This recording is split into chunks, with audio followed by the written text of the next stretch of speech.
Hello, and welcome to Beyond Books. We're still talking about books.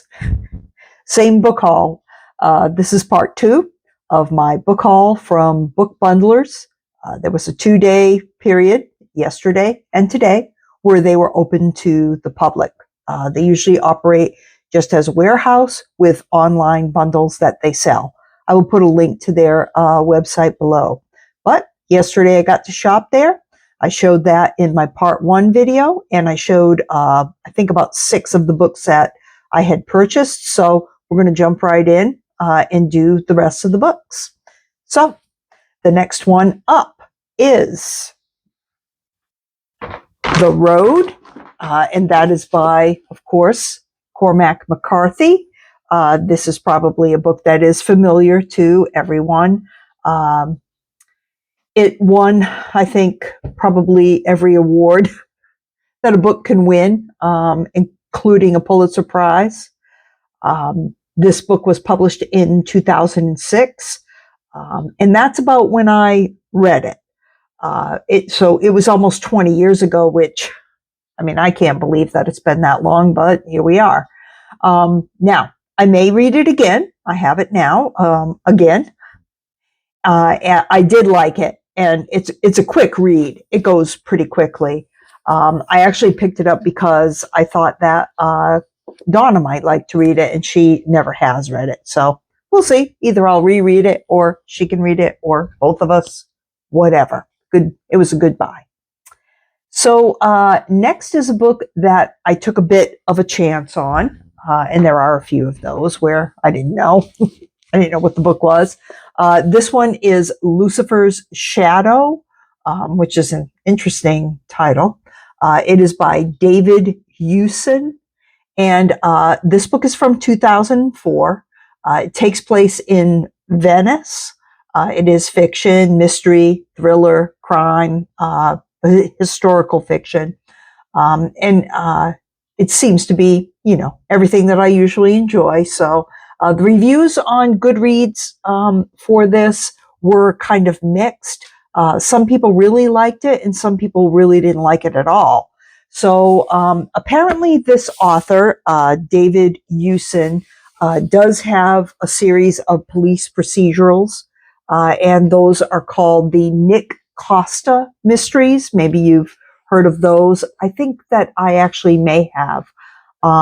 And this book is now not part of that series, and people seem to prefer the series. So I don't know if maybe in the comparison, it just didn't do quite as well. But anyway, let's see what I think. This will be read the first chapter and then make a judgment call. And if it's a no-go, then it will be a little free library donation. So no problem.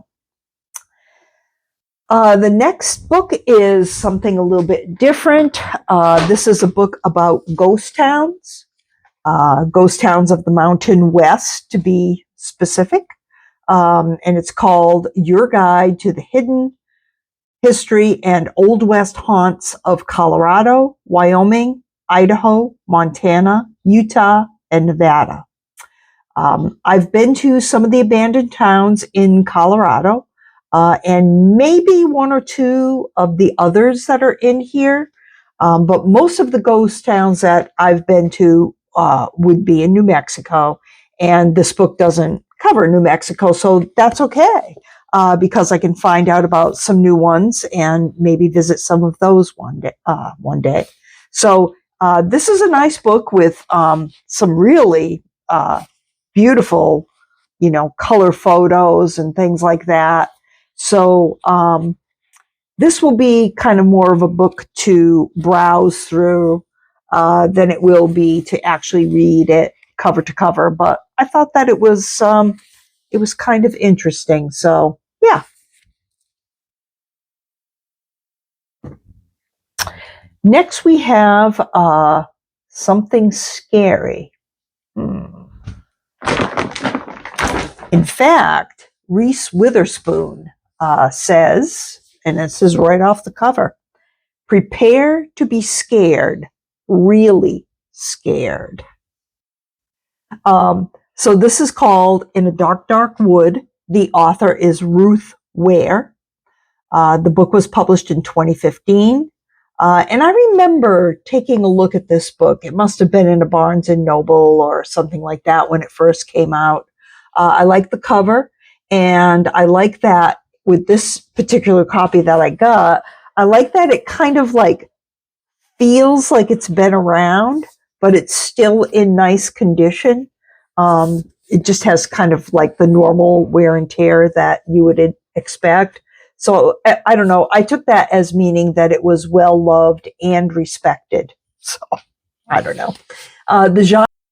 Okay, that time I had a problem with my microphone. So yeah, I was saying that it made me feel like this book was well loved and respected. The fact that it seemed like it's been passed around a bit, but it's not damaged in any way. So this book had also some mixed reviews on Goodreads, and for $1, I just couldn't resist it. But check out this first paragraph. I mean, I think it sounds really interesting. It says, "It hurts. Everything hurts. The light in my eyes, the pain in my head. There's a stench of blood in my nostrils, and my hands are sticky with it." So yeah, I thought based on those two things, I just went ahead and grabbed it. We'll see what happens. Again, if, I read the first couple of chapters and I don't think I really want to go on with it, then it will be in the little free library in no time. So yeah, that was, I think, a good find.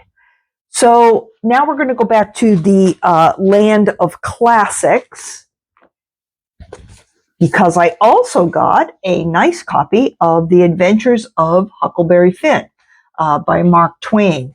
I have no idea when was the last time I read this book. Probably too many years to count, but this is a great copy. I believe it's unused from what I can tell. I'm thinking it was probably purchased for a school, and this happened to be one of the copies that never got used. Now, as a rule, I don't care much for this size, the mass market paperbacks, and that's because the font is often too small for me, and the writing seems too crowded in for my old eyes. But I can do a book, here and there, especially if it's a short one. That's usually fine. So this book, now I did want to say it's been banned since 1885.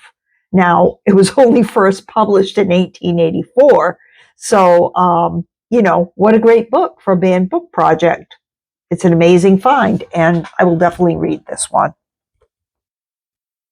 So, speaking of banned books, we all know that Florida did us a big favor recently by adding a bunch of Mr. King's books to the list of the banned books that we might want to indulge in. So I happened to pick this up at the sale just after sunset. This is a collection of 12 short stories by the King. Now, of course, I looked it up to see if it was one of the banned in Florida, and sure enough, I'm looking at you, Clay County, and it is indeed a banned book there. So now, I'll be talking more about that particular ban soon, because I'm going to soon release a video about it, because I just recently have read one of Stephen King's books that is banned in Florida. So we'll be talking about that soon, and I'll do a full review of that book. Now, unfortunately, this is another mass market sized paperback, but the font is actually really good on this one. And at a sale of that type, you probably won't get any other King. You won't get King any other way. That's probably the best you can hope for. You can't be picky and choosy. So yeah. So now we're down to the hardbacks, and there's 6 of those, so 6 left. I'm going to show you the next 2 together. They are by the same author. That author is Colson Whitehead. And now I've never read any of his books, but I hear only good things. So let's talk about the Underground Railroad first, because he wrote that one first. It is from 2016. This is literary fiction, historical fiction, and this is about, I believe, two slaves who escaped from a plantation in Georgia, and they travel by means of the Underground Railroad. And this story depicts their journey to freedom. Now, The Nickel Boys is also literary fiction, historical, and this one is about a reform school for boys in Florida. And it is a fictitious story. However, the school was a real place. I remember when this book came out, actually, I happened to still live in Florida at the time. And the author interviewed some men, some my age, who were in that reform school when they were younger. And a lot of information that probably had been buried again kind of rose to the surface and came into the light, from the writing of this book. So I'm going to need to be in the mood for both of these books, I think. But I do expect great things from them. These are not in great condition as far as the dust jacket, but otherwise they're in fine condition, and I think they're great finds for that price. Okay, so next up is another book that I took a chance on, don't really know a lot about, and that is called Quite a Year for Plums. This is by Bailey White. I had never heard of it, like I say. I liked the cover. I liked the description on the jacket flap. I liked the condition of the book, which is like perfect. I liked that it seemed kind of quirky. It's contemporary fiction. It says on Goodreads, humor, Southern, and it is a book apparently of short stories. Now, I think the stories may have all of the same characters in them. I'm not sure because there is a character list in the front. So I'm thinking that that's the character list for the whole book. But don't quote me on that one. I just have a good feeling about this. I just feel like it's a good one. And as far as the condition, it really is probably the best of the lot. So next is one of my very few non-fiction choices. This book is called Snowball in a Blizzard, and this is by Stephen Hatch. The book is from 2016. The subtitle is A Physician's Notes on Uncertainty in Medicine. Now, that caught my eye in and of itself, but then I read the first sentence from the dust jacket. There's a running joke among radiologists. Finding a tumor in a mammogram is akin to finding a snowball in a blizzard. So, I mean, really, they had me at hello, had to buy it.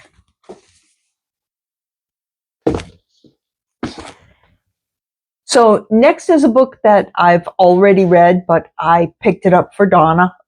It's this book here, The Litigators by John Grisham. I actually read this only last year, even though it is from 2011.